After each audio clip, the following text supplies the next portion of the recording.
Okay. So we'll go for about half hour or so, 35 minutes. That's fine. And what else? So do you play the drums? Oh, I use them in therapy, and Yeah. I play a lot of instruments, all very poorly. Uh-huh. Nice. All right. Well, that But sounds right now I'm only playing keyboard, so very cool. All right. You ready to do this? sure. All right. So I'll read your intro and then we'll just kind of dive in here. Okay. All right. So 5, 4, 3, 2, and 1. All right, guys, welcome back to the Trauma Therapist Podcast. Very excited to be continuing this series on managing in the current outbreak with Pat Ogden. Pat, welcome once again. Thank you, Guy. All Pleasure right. with you. So Pat is a pioneer in somatic psychology and both founder and education director of Sensorimotor Psychotherapy Institute, an internationally recognized school specializing in somatic cognitive approaches for the treatment of PTSD and attachment disturbances. She's a co-founder of the Hakomi Institute, a clinician, consultant, international lecturer and trainer, and first author of Trauma and the Body, a Sensorimotor Approach to Psychotherapy.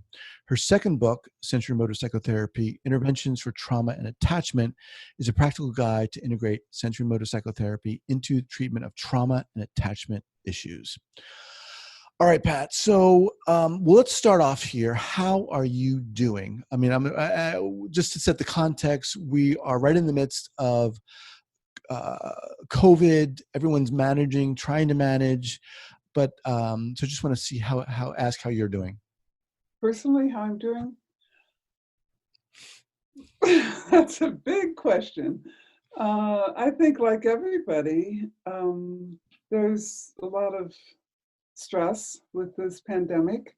There's a lot of uncertainty, and I'm feeling it too. I think I've really had to up my self-care in order to manage it, which means long hikes every day. But, I'm one of the fortunate people who lives close to the Rocky Mountains in Boulder, Colorado, so I can get out to the wilderness, and I find Right. that very resourcing. And Yeah. when you say up your self-care, does that mean doing more hikes or more things? It People means are curious about what you do too. For me, it means doing more hikes, playing more music, making sure that I don't read the news before bed, putting myself on a bit of a diet with the news and the Right. media. It also means staying really connected with friends and family. So I have Zoom tea time, cocktail hour, meals. My stepdaughter and I even watch movies together over Zoom. So really trying to keep that social connection. Because while we need physical distance, we're wired to connect. And I think for many of us, there's a lot of grief around not being able to connect Right. with others. Yeah. Yeah. Thank you for sharing that. So let's, if we can, start with kind of a broad perspective here. I'm interested in how you're perceiving this pandemic in a broad, general way, and then let's kind of dial it in to talk more about how maybe it's affecting individuals or how you see it possibly, potentially impacting individuals and therapists and so forth, if we could start there. So what is your perception in terms of how it's impacting us globally? Again, that's a pretty big question. And one of the things that I'm very aware of is, although many call this pandemic the great equalizer because it doesn't respect differences, anybody who contracts the virus, is deeply affected. However, I think it's also really exposed the inequities in our culture in the United States and also globally, because the people who are affected the most are marginalized populations who have increased stress anyway and have more comorbid conditions like diabetes and high blood pressure. to a great part because of their marginalized status. So I'm very aware that there are those of us who are privileged, who have advantages. We have medical care. We can physically distance. When I'm not in danger of losing my home and my job, whereas many people, they aren't able to get distance because they live in crowded quarters. They're not able to get medical care. They're having to take out loans to get food for their family. So for them, it's a much bigger trauma than it is for some of us. So in that way, it's not equal at all. And I think that's one of the things I'm really aware of, and that I hope globally that this opportunity will be taken to address some of the systemic oppression and how we are not, it's a trauma for all of us, right? It's a global threat to our safety. However, it affects different populations very differently. In terms of, a lot of people have talked about, well, as they do with all traumas in a sense, but this one in particular, yes, there are a lot of negative things going on with it and associations, but also opportunities. Where do you see this possibly or potentially being an opportunity for us?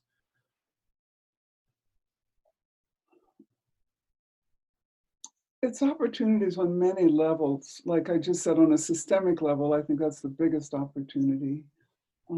It's also for many an opportunity to slow down, let the nervous system settle, because there's a lot of time with no agenda, because most of us aren't going to work, et cetera, et cetera.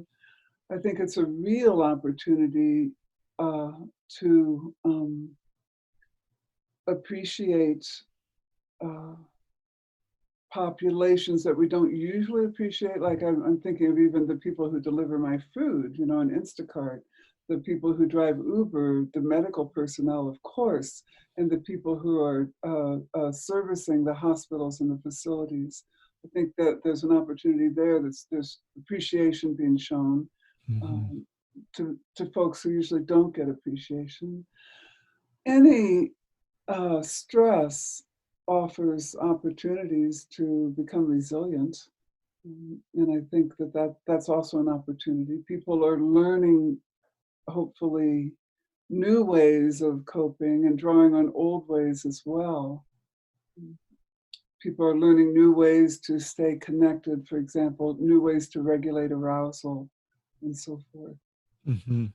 So those are opportunities. And in terms of, getting more specific in how this is affecting the individual, and even more specifically, therapists and how they're working, what is your feeling on how this current outbreak is impacting individuals and how therapists can work with them in a sense? One of the things I think about a lot is how to develop resilience, no matter where you fall, for example, on the privilege oppression spectrum. It's an opportunity for all of us to develop resilience, which means to learn to recognize signs of our own dysregulation, like when our arousal starts to rise up or when it starts to drop too low, and get out of that window of tolerance, to be able to recognize those signals inside of ourselves and then do something different. I think if there's one skill that I work with myself and also with others, is to recognize those signals. This is where a news diet comes in, like to pay attention to your body and recognize when you're watching the news, when you're starting to get panicky and anxious, when your heart rate is starting to go fast, or when you starting to feel numb and just deadened inside. And when you recognize those signs, then you can take some action, even if it's as simple as a breath. And this is effective for people who are dealing with incredible stress right now. I was talking to a colleague in New York who works with in an agency that works with people who are being threatened with loss of job, loss of home, etc. And we were talking about the importance of, for those people, noticing when your arousal goes up and, find something, your a self-touch, getting grounded, some movement, something. And the reason that's so important outside of our own well-being is for our own immunity. We all need to strengthen our immune systems right Mm-hmm. now. And stress really weakens our immune system. And it's associated with more vulnerability to susceptibility to the virus and how it would affect us. So it's not just for psychological well-being, it's also for our physical well-being, that we learn how to find the resources that will help us regulate and therefore become more resilient. It's interesting you mentioned that news diet. That's really the first thing that I did too, because when this first hit, I was so anxious. I mean, I'm kind of on the anxiety scale anyway, and I love just keeping up with the news. So here I am now, my wife's out working, and now I've got my two kids at home, 4 and 11, and working at home. And I was really going, I was going nuts, and I was like, I've got to do something. Mm-hmm. And that's exactly what I did. I stopped reading the news, and Mm-hmm. I just slowed down. And I said, I've got to do something to keep this together, because I've got my kids, so I can totally relate to that. But it's not always easy, right? It's not always easy to have that self-awareness during those times. No, it's not at all. It's really a skill, I think, that all of us have to learn.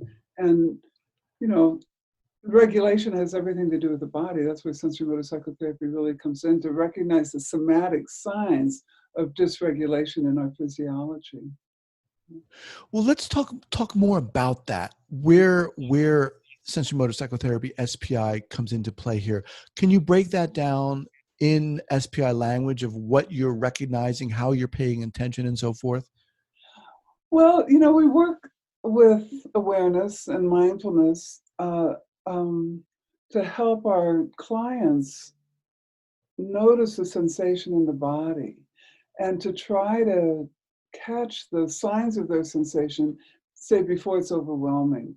Because you see, if we can, for example, say we're watching the news, or a friend of ours got COVID, and we start to feel our energy rise. We might feel our heart rate increase. We might feel shoulders go up. We might feel that like held breath, right? And if we can notice those signs before it gets to a like full-blown panic, we have a chance to intervene, to regulate our nervous system. And that's to bring our arousal back into that window of tolerance. And because dysregulation is a physiological phenomenon, not a cognitive phenomenon, some type of physical action, it's different for everybody. That's why we work individually, we work in groups too, and with couples to find out what helps you regulate. For some, it's self-touch, which can be really helpful right now, especially because many people are deprived of the usual physical contact that they might have. For others, it's a centering exercise. For others, it's grounding. For others, it's movement and dance, or going for a run or a walk. So we want to help people identify those signs and identify the resources that they can implement right away before their arousal gets too high. Mm-hmm, mm-hmm. So if you're looking at the arousal on a continuum, I could imagine where some people might say, well, I only see it or only feel it when it's at a 10, say. What Yeah. is it going to look like when it's at a 4 or a 5? And I know this is general, but can you give us an example of what that might look like for Well, someone? yeah, and that's a really good question, because that's what we want to help people recognize. And again, it's different for different people. So I might ask a client, when they're in a calm, more regulated state, to just begin to think of a trigger for themselves, whether it was watching the news or some other trigger that they have. And when they just start to think about it, what's the first thing that happens? And many will say, I can feel a little tension in my belly, for example, because it's those first signs that are so critical. Mhm. I was, as you were asking, going through that, I was doing it on myself, Mhm. and I could feel it. I could feel it. I remember when we had wildfires here Yeah. in California. I'm in Northern California, and the wildfires were just blowing all the smoke, and people had to keep their windows shut, and we had to wear masks, and it Right, was almost claustrophobic. right, right. And as you were going through that little exercise, I felt, as I started to think about it, I felt like this tightness, this Yeah, yeah. that little It's good. tinge. All right, guys, just quickly, I want to thank Sensorimotor Psychotherapy Institute for being a sponsor on this podcast. Do you struggle to help numb, disconnected clients who can't feel emotion or explore inner experience? Learn a comprehensive approach to conceptualize your client's concerns. As someone who's gone through the level 1 and level 2 trainings of sensorimotor psychotherapy training, I can really speak to the power of this training. For me, it was a game changer and is so inspiring. Sensorimotor psychotherapy uniquely includes the body in therapy as both a source of information and a target for intervention, because words are not enough. Go beyond theories and gain practical ways to open a new dimension for effective therapy. Visit Sensorimotor Psychotherapy Institute online today at sensorimotor.org. That's sensorimotor.org. And you're saying something else really important, Guy, and that's that, we only have one nervous system, but we have lots and lots of traumatic events in our lives, whether it's the wildfires, the car accidents, the falls, the surgeries, the abuse, etc. So this pandemic will trigger habits of neurological, physiological responses inside of us that are kind of where we go under Mm-hmm. stress. So many people are finding that trauma that they thought was resolved is re-stimulated in their bodies and sometimes even in their images and thoughts and memories. And that can be difficult.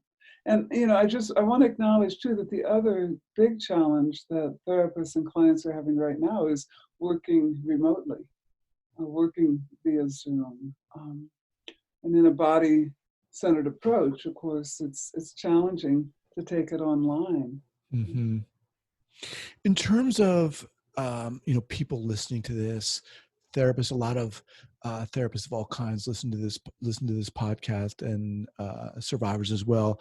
But in terms of those therapists, what would you say to them if they're interested in learning more about SPI and sensorimotor psychotherapy and working with the body in a sense? What would you say to them? Is it mandatory that someone who's interested in working with trauma learn how to work with the body?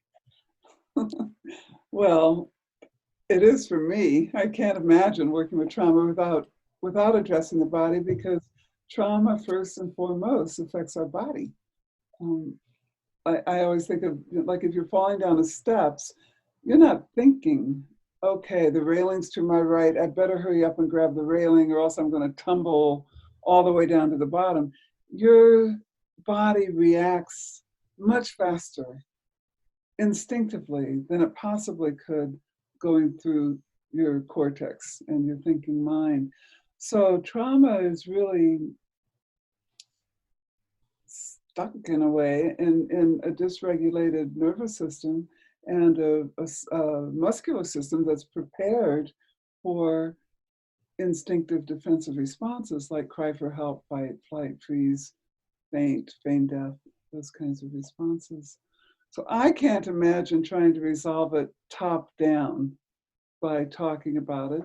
I can't imagine not working with the body. Mm-hmm. At the same time, there are people who have success working cognitively, because as they start to work in that way, it kind of has a trickle down effect on the nervous system and on the instinctive subcortical brain.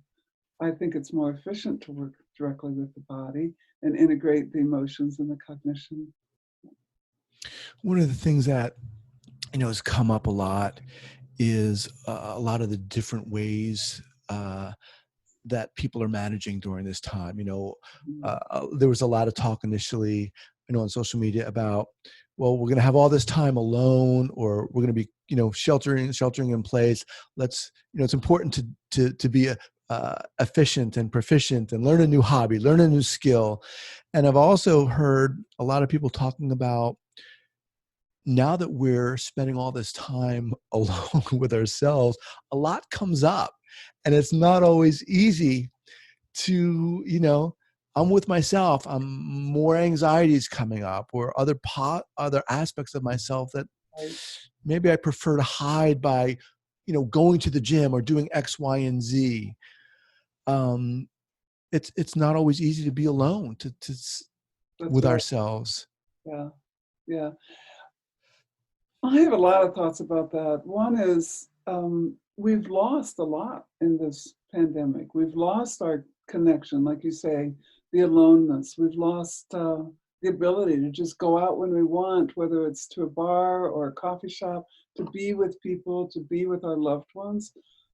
So that is a huge loss. Um, and a lot of us are feeling lonely.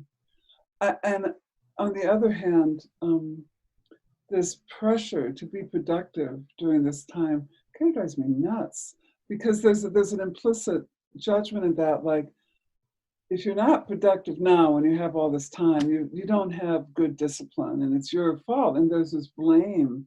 So and a lot of people are thinking, well, I should be learning a new language. I should be doing things, should be writing that book or whatever.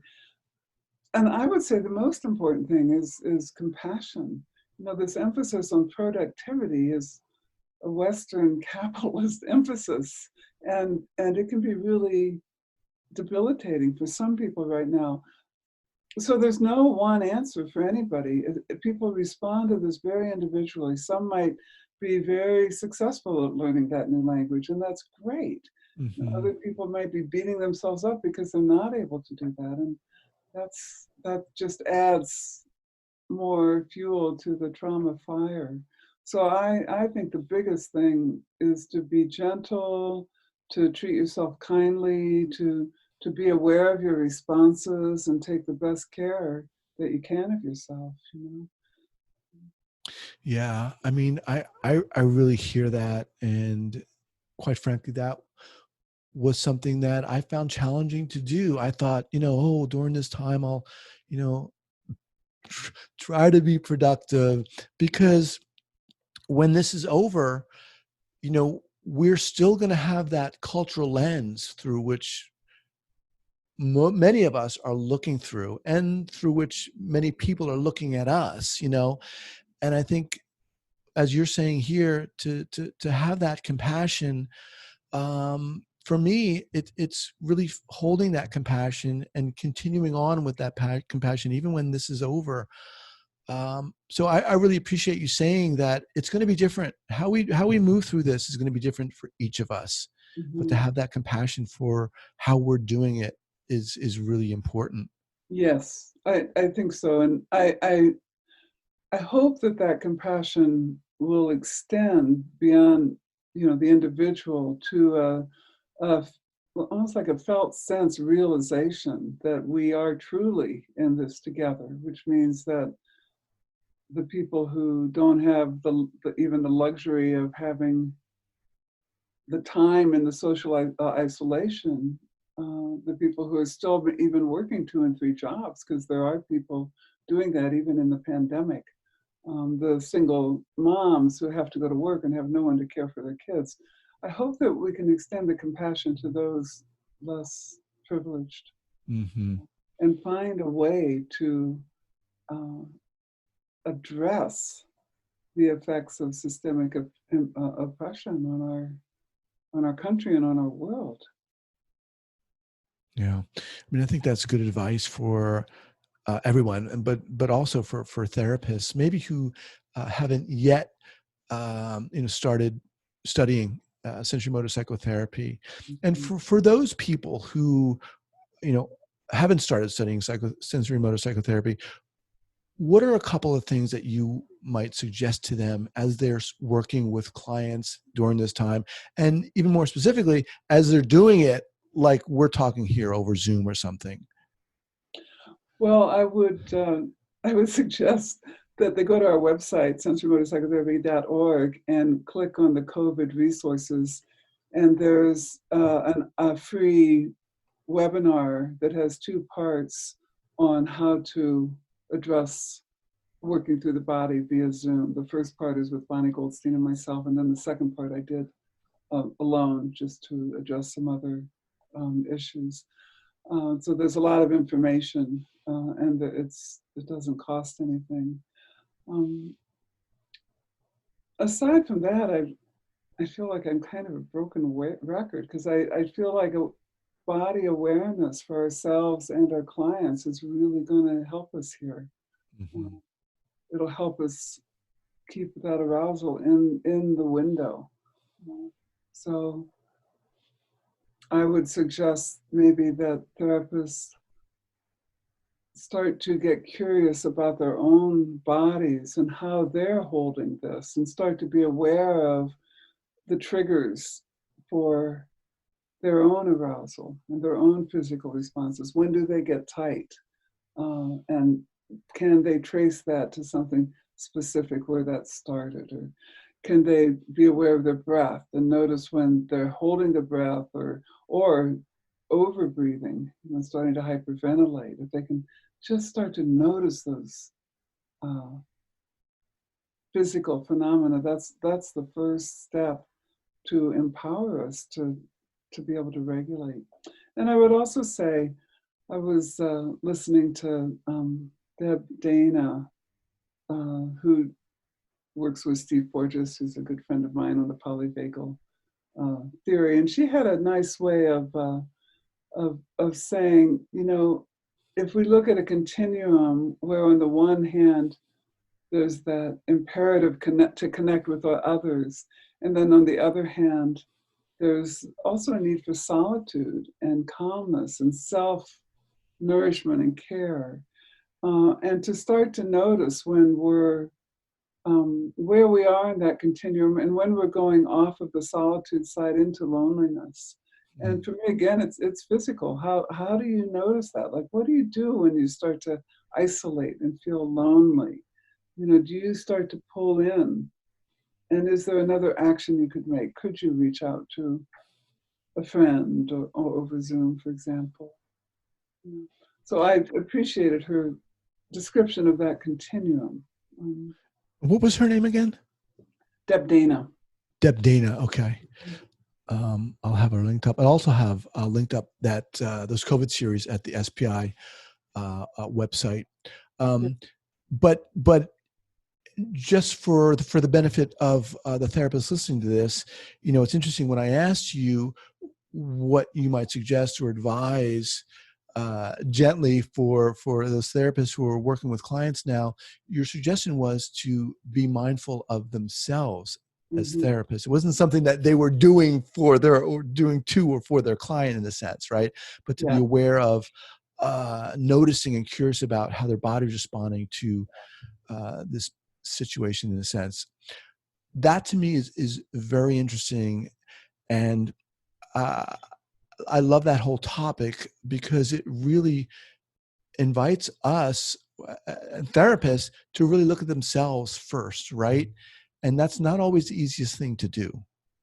No, but I think in my work anyway, there's a learning kind of from the inside out. Like if I become aware of my own body and the signals in my own body, I can much more easily help a client. If I don't have that awareness, it's just an exercise to try to help clients tune into their bodies. It has to come authentically from using my own body as a laboratory. Yeah. That's, to me, what's so exciting about the body. I'm in my 70s and I'm still learning from my body constantly. It's such a rich source of information, And from there, then I have that resonance with my clients, even on Zoom. We can have that somatic resonance from awareness of my own body. Awesome. Awesome. Well, Pat, it's been such a treat. I love talking to you. You exude this authenticity and gentleness and compassion. And I love having you on the podcast. Well, thanks, Guy. It's been a pleasure, and all the best. All right. Stay safe, everybody. Take care. Okay, bye.